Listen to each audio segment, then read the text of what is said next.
여러분, 혹시 여러분에게 이렇게 기억에 남는 봉사나 섬겼던 경험이 있으십니까?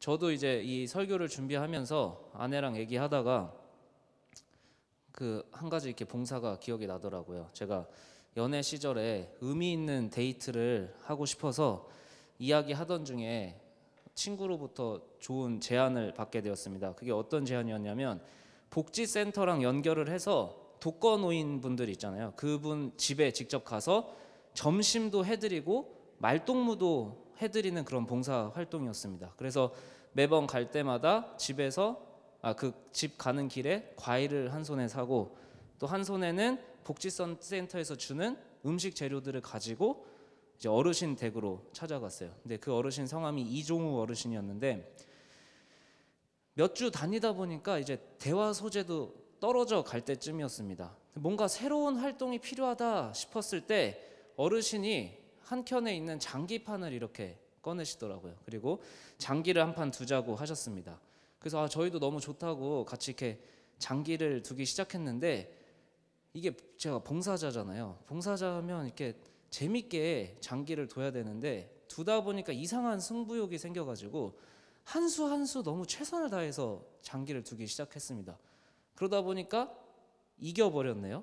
이기고 나서 어르신이 이렇게 밝게 웃지 않으시더라고요. 그리고 나서 눈치가 없는 제 아내는 그 다음 판에 바로 져드리더라고요. 그때부터였던 것 같아요. 그 어르신이 아내한테만 웃어주시기 시작했습니다.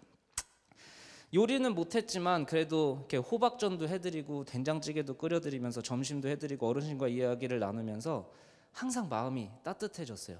왜 그렇게 마음이 따뜻해졌나 다시 생각을 해보니까, 처음에는 저희를 바라보는 얼굴에 경직도 돼 있으셨고 긴장감도 있으셨어요. 근데 시간이 지날수록 그 어르신의 얼굴이 점점 우리를 반기고 환영하는 얼굴로, 마치 손자 손주들을 이렇게 보시는 것처럼 반갑게 맞아주셨습니다.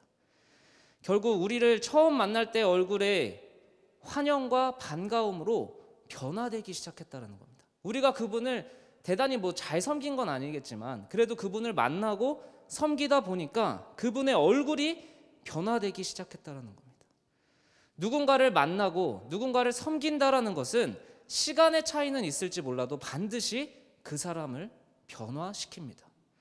우리가 2000년이 지난 지금도 예수님을 우리의 구주로 믿는다라는 것은 예수님과의 만남이 우리를 변화시키기 때문입니다. 오늘 예수님의 섬김을 한 가지 이야기를 통해서 봅니다. 그리고 그 섬김을 통해서 일어난 변화를 한번 주목해 보려고 합니다. 첫 번째, 봉사는 만남에서 시작됩니다. 한번 따라해 봅시다. 봉사는 만남에서 시작된다. 근데 오늘 본문에서 예수님이 제자들하고 어디를 가세요? 어디를 가냐면 베드로 집을 방문을 하십니다. 근데 거기에 베드로의 장모가 열병이 나 있어요. 대부분은 이 열병이 말라리아처럼 열이 나는 질병이라고 해석을 하는데, 제가 이번 설교를 준비하다 한 가지 재미있는 해석을 발견하게 됐습니다. 그 열병이 열이 나는 열병이 아니라 화가 나서, 열불이 나서 화병이라고 해석을 하는 경우가 있어요. 왜 베드로의 장모는 화병이 났을까요? 왜 났을까요? 장모가 화병이 나는 경우는 사위 때문일 경우가 많습니다. 베드로 장모의 사위는 누구죠? 베드로입니다. 그는 부자는 아니었어도 매일 일할 곳이 있었고 물고기를 잡아서 그 가족의 생계를 책임지고 있었어요. 근데 갑자기 갓 30살 된 청년을 만나더니 배와 그물을 버리고 가정도 뒷전으로 하고 그 예수라는 청년만 따라다니는 거예요. 여기 30살 된 청년들 있나요? 없어요? 91년생 정도가 됐을 텐데 그 청년을 한 명을 계속 따라다닌 거예요. 온 집안을 다 내팽개치고. 얼마나 화가 나겠습니까?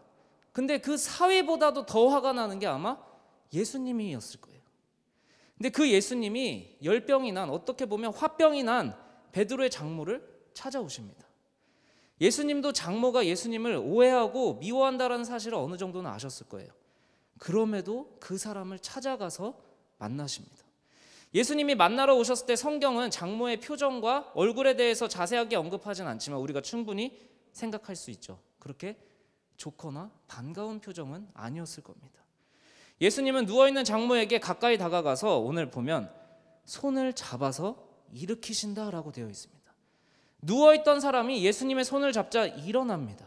근데 여기서 일어난다라는 단어는 그냥 누워있다가 일어나는 게 아니라 예수님이 부활하셨다라고 할 때 그 부활을 뜻하는 단어인 겁니다. 우리가 지난주 예수님이 이 땅에 섬기러 오셨다라고 배웠어요. 그리고 예수님을 믿는다라는 건 예수님이 이 세상을 섬기신 것처럼 우리도 세상을 섬기는 것이라고 했습니다. 예수님은 도와달라고 예수님을 간절하게 찾는 사람도 만나주시지만 예수님을 미워하고 예수님을 반기지 않았던 오늘 베드로의 장모 같은 사람도 똑같이 찾아가서 만난다라는 겁니다. 장모는 다른 행동을 할 수 있었어요. 당장 나가라고 소리칠 수도 있었고 예수님이 손 내미실 때 손을 거절할 수도 있었습니다. 다양한 거부 방식이 있었겠지만 한 가지 분명한 것은 뭐냐? 거부하지 않고 예수님이 내미신 손을 잡을 때 그 사람은 일어난다라는 겁니다. 질병이든 그게 분노의 감정이든 예수님의 손을 잡을 때 변화가 일어난다라는 거예요. 우리는 하나님이 말을 잘 듣고 착한 사람만 만나준다고 생각하지만 하나님이 우리를 그리고 섬겨주신다라는 이미지도 잊고 살 때가 많아요. 우리가 하나님을 섬겨야지라는 생각은 하지만 하나님이 나를 섬겨주고 계신다라는 사실은 까먹고 살 때가 너무 많습니다. 근데 성경에 보면 하나님은 참 다양한 사람들을 만나시고 섬기신다라는 걸 알 수가 있어요. 창세기 1장, 2장, 3장 보면 아담과 하와가 창조되고 범죄해서 가장 먼저 한 게 뭐냐면 하나님을 피한 겁니다. 근데 하나님이 찾으시면서 피했다고 벌 주시지 않았어요. 하나님은 그들을 찾자마자 어떻게 하시냐면 벌거벗은 자신들의 몸을 부끄러워하는 그들을 그냥 혼내시는 게 아니라 옷을 만들어서 입혀주십니다. 섬겨주시는 거예요. 그리고 요나라는 선지자가 있었습니다. 그 요나라는 선지자에게 하나님이 진짜 하기 싫은 하나님의 명령을 내리세요. 마치 독립운동가에게 일본에 가서 하나님한테 돌이키면 다 용서해주고 복을 줄 거야 라는 메시지 전에 이런 정말로 하기 싫은 메시지를 받아서 도망가요. 엘리야라는 선지자도 열심히 하나님의 사역을 했는데 목숨의 위협을 받자 뭐야 내가 이렇게 열심히 섬겼는데 하나님이 나 안 지켜주시네? 상심을 해서 도망을 갑니다. 그런데 그렇게 도망간 요나와 엘리야를 하나님은 찾아가셔서 먹이시고 섬겨주세요. 결국 그들은 위로를 받았고 다시 힘을 낼 수 있었습니다. 궁극적으로는 하나님은 우리를 구원하시기 위해 인간의 몸을 입고 오셔서 죽음의 자리까지 우리를 섬기셨고 예수님이 떠나신 그 자리는 성령님이 오셔서 여전히 우리의 기도를 도우시고 섬겨주고 계십니다. 예수님의 봉사, 예수님의 섬김은 찾아가서 만나는 데서 시작하셨습니다. 나는 신이니까 나는 능력이 있으니까 사람들이 알아서 찾아오니까 가만히 계시지 않았어요. 어차피 내가 가만히 있어도 사람들이 알아서 찾아오던데 내가 그냥 길에 지나가기만 해도 내가 필요를 하는 사람들은 알아서 소리 지르던데 내가 굳이 따로 안 만나도 되는데? 라고 얘기하지 않으시고 직접 장모를 찾아가서 만나셨다라는 겁니다. 도움이 필요한 사람들을 예수님은 적극적으로 찾아가시고 만나시고 거기서 또 섬김이 시작되었습니다. 우리끼리 예배드리고 우리끼리 즐거운 곳으로는 결코 교회가 예수님을 닮을 수 없다라는 겁니다. 예수님을 닮기 위해서 우리가 가장 먼저 시작해야 될 것은 뭐다? 만남이다. 도움이 필요한 자들을 우리가 적극적으로 찾아가서 만나야 된다라는 거예요. 여러분 크리스마스 근처가 오면은 지하철이나 길거리에서 빨간 통을 놓고 이렇게 조응 치는 경우를 본 적이 있을 겁니다. 구세군인데 이 구세군의 슬로건이 참 마음에 와닿았습니다. 마음은 하나님께, 손길은 이웃에게. 하나님을 만난 사람은 그 손길이 이웃에게 연결되는 거예요. 마치 예수님이 열병을 앓아누운 장모에게 손을 내민 것처럼. 다른 여러 가지 핑계거리가 있을 수 있습니다. 코로나라고 해서 내가 어려워서 내가 여유가 없어서 단절된 관계들을 그냥 내버려 두는 게 아니라 도움이 필요한 사람들에게 적극적으로 우리가 만나고 손을 내밀어야 되는 책임이 그리스도인들에게 있다라는 거예요. 그렇다면 그 사람의 손을 잡아줌으로 우리는 한 가지 소망을 반드시 품어야 되는 겁니다. 그리스도의 손을 잡은 장모가 일어났듯이 우리가 그리스도의 사랑으로 뻗은 손을 잡은 사람들은 반드시 일어날 것이라는 소망을 우리는 품어야 됩니다. 그러나 여러분, 이거보다 더 중요한 포인트가 있습니다. 한번 따라해 봅시다. 섬김은 또 다른 섬김을 낳는다.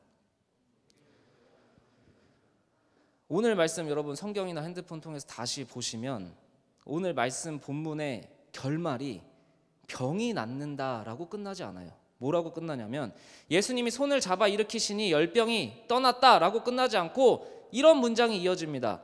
여자가 그들에게 수종드니라. 여기서 수종들었다는 단어가 바로 우리가 계속해서 나누는 디아코니아, 봉사, 섬김이라는 뜻입니다.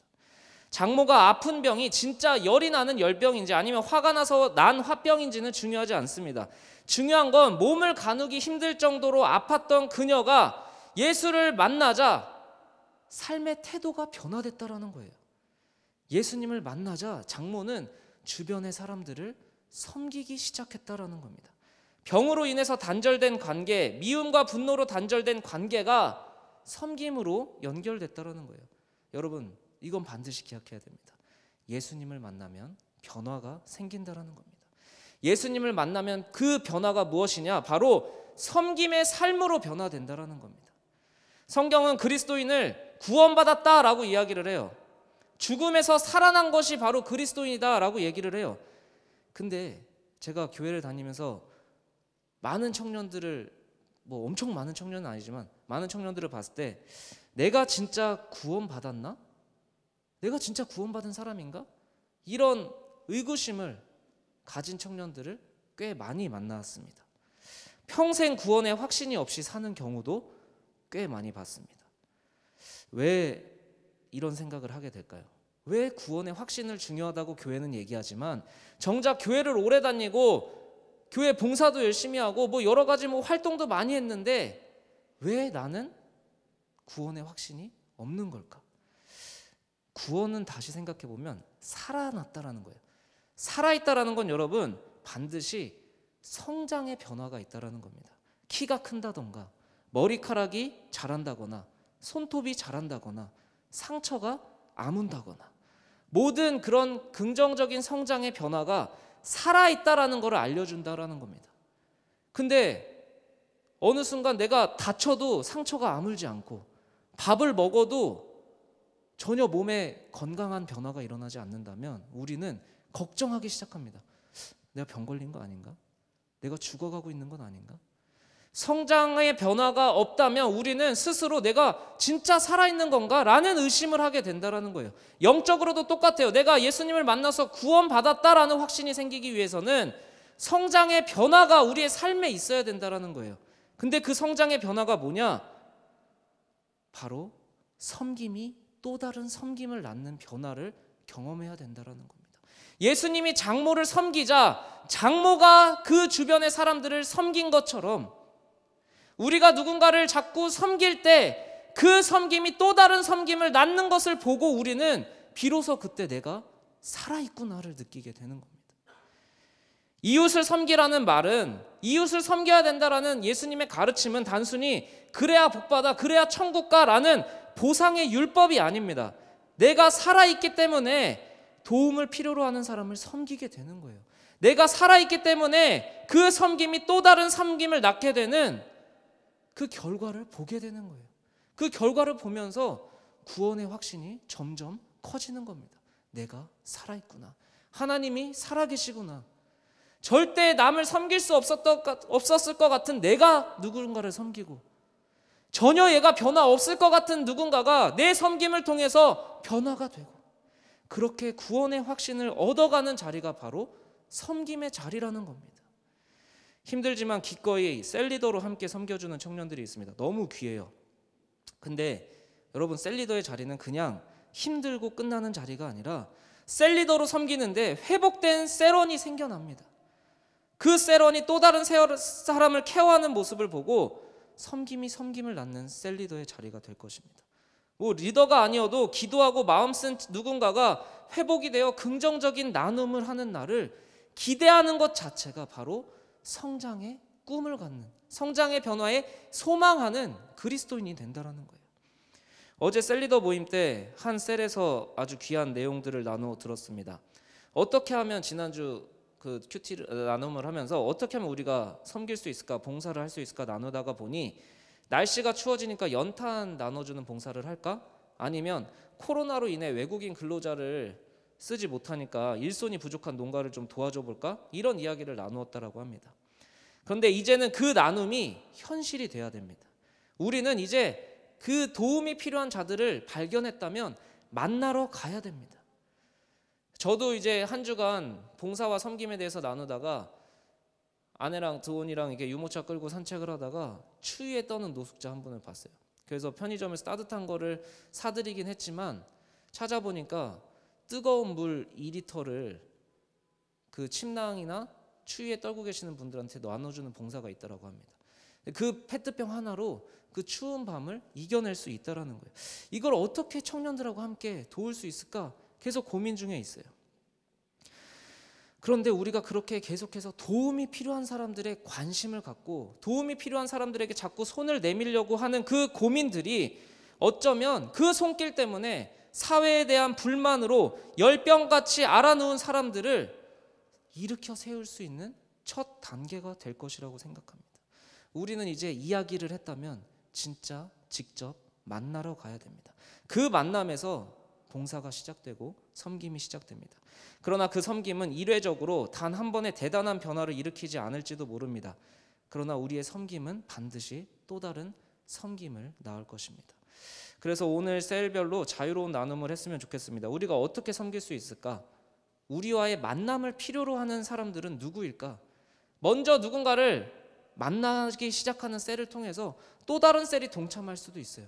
우리의 만남을 통해서 또 다른 우리가 사회에 자극제가 될 수 있어요. 때로는 오랜 시간이 지나서 우리의 섬김을 아니면 나 스스로의 섬김을 기억한 내 스스로 혹은 누군가가 또 다른 섬김을 할 수 있습니다. 얼마 전 2살 위에 동기 목사 형이 있었는데 자녀가 셋이고 되게 성실하게 사역하는 형이었어요. 근데 밤중에 심장마비가 온 겁니다. 애가 셋인데 사역해야 되는데 새벽 예배도 못 나가고 심장마비로 쓰러진 겁니다. 다행히도 이제 며칠 뒤에 깨어나서 지금 회복 중에 있는데 제가 그 이후로 심장마비라는 거에 되게 관심이 많이 갔어요. 요새도 목사님들이 심장마비로 많이 돌아가시더라고요. 그래서 심장마비의 원인을 찾아보니까 이 우리 몸에 혈관이 많잖아요. 그 혈관에 혈전들이 쌓인대요. 그러면 심장에 혈액이 잘 공급이 안 돼서 심장이 멈추게 되는 심근경색이 가장 대표적인 원인이라고 합니다. 근데 여러분, 우리가 살아가고 있는 이 사회가 마치 혈관에 혈전이 쌓여서 혈액이 잘 돌지 않는 사회가 되고 있지는 않은가요? 그 돈은 많아지고 부유해지긴 했는데 건강한 사회로 만드는 방법은 건강한 선순환이 도는 사회입니다. 그리고 그렇게 건강하게 순환시키는 것이 바로 교회의 섬김입니다. 나 자신에게만 관심을 갖고 내가 잘 되는 것에 집중하는 사회는 마치 혈관에 쌓인 혈전들처럼 건강의 악순환이 될 확률이 높습니다. 그러나 그런 사회 속에서 도움이 필요한 사람들에게 시선을 돌리고 만나고 섬기는 우리의 움직임이 또 다른 섬김을 낳을 때 이 사회는 더 건강한 순환이 생길 겁니다. 섬김이 흐르고 그 자리에 물질이 흐르고 감사가 흐르고 건강한 것이 계속해서 이 사회에 흐르다 보면 그저 부유하다가 언제 마비가 올지 모르는 사회가 아니라 건강한 순환이 계속 흐르는 사회가 될 것입니다. 오늘 함께 가사를 묵상하면서 찬양하면 좋겠습니다. 여러분들이 한번 눈을 감고 좀 생각을 해봤으면 좋겠습니다. 여러분들이 생각하는 하나님의 따뜻함은 어떤 느낌입니까? 여러분들이 만나고 싶은 혹은 이전에 만났던 하나님은 여러분들을 어떤 모습으로 찾아오셨고 어떻게 여러분을 섬겨주셨습니까? 그저 내가 하나님을 섬겨야 된다라고만 생각하는 게 아니라 하나님이 나를 어떻게 섬겨주셨지? 하나님 나를 어떻게 처음에 만나주셨지? 우리가 처음 나를 부르신 그 모습, 처음 나를 섬겨주신 그 하나님의 모습을 기억하는 시간이 되면 좋겠습니다. 그리고 단순히 내가 하나님한테 섬김받다 끝나는 인생이 아니라 하나님한테 받은 그 섬김을 내가 이 세상에 어떻게 흘려보낼 수 있을까를 끊임없이 고민하는, 그래서 이 사회가 건강한 사회, 그래서 내가 진짜 구원받았나? 내가 진짜 구원받은 사람인가? 그저 고민하다 평생 확신도 없이 살다가 손해보는 인생이 아니라 진짜 살아있다라는 확신을, 섬김이 섬김을 낳는 그 새로운 변화를 경험하는 청년들이 되면 좋겠어요.